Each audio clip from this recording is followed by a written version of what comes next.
Hi, my name is Deb Clemmensen. I'm a licensed psychologist and neutral child specialist in collaborative family practice and family law. My job is to help families, especially children, feel as safe and supported as they can during the transition of a separation or divorce.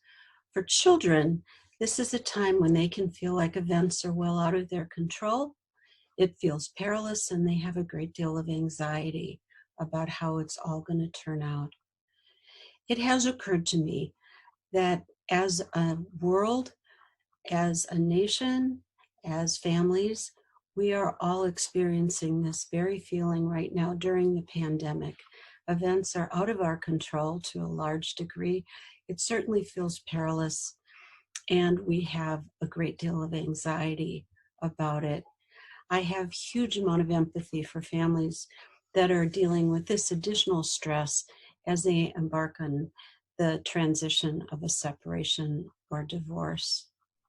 One of the things that I do with parents to help establish safety for their children is to create a we statement.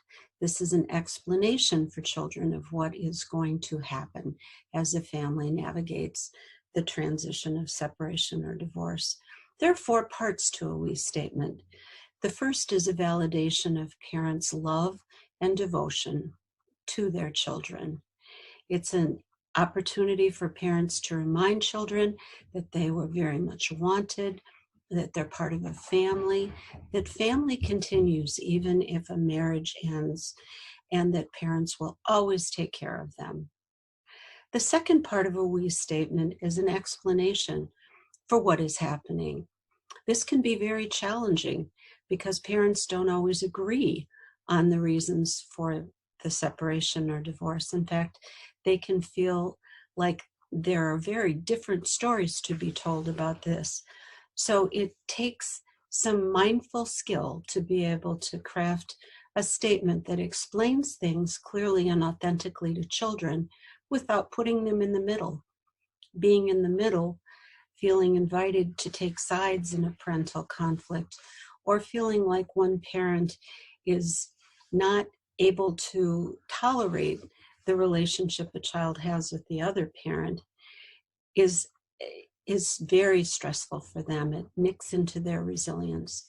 So we need to have an explanation that's clear, but not filled with the adult level details. The third part of a we statement is talking about how it feels. Everyone in the family has feelings, often very strong feelings, and that is normal and okay. Children need to know that however they feel, parents understand and will stand behind them. And children need to know that parents too have feelings, because that will become evident to children. And if that can be framed as just part of how this process affects us, but we're working on taking care of those feelings and managing them, children can feel reassured that the feelings will not become too big to manage for them or for their parents. The fourth part of a we statement is what's changing and what's not changing. And this often has to do with how parents are going to create a parenting time arrangement, how they're going to decide what happens with the homestead. Things that have to do with change need to be explained to kids in clear and unalarming language so that they're prepared. Things that won't change also need to be shared with them so they can be reassured. You'll go to the same school, you'll have the same friends, we'll still nag you about picking up your dirty socks, things that will remain the same for them.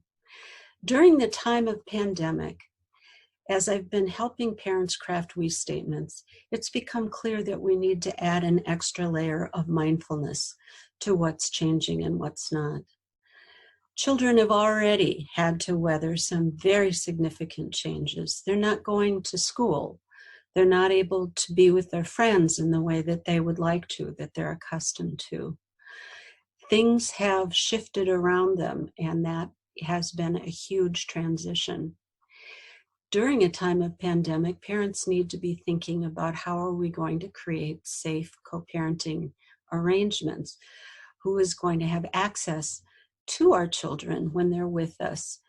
How are we going to handle their birthdays? How are we going to handle holidays?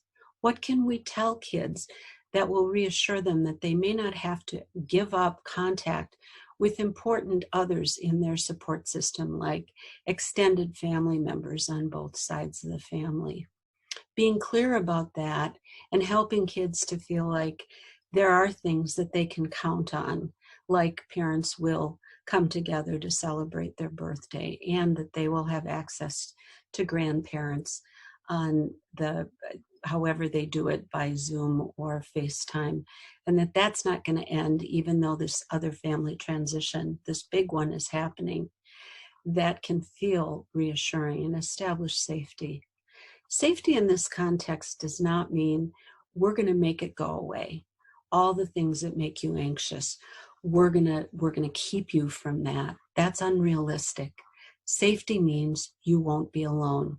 We'll have your back. We understand how it feels, and we'll figure it out.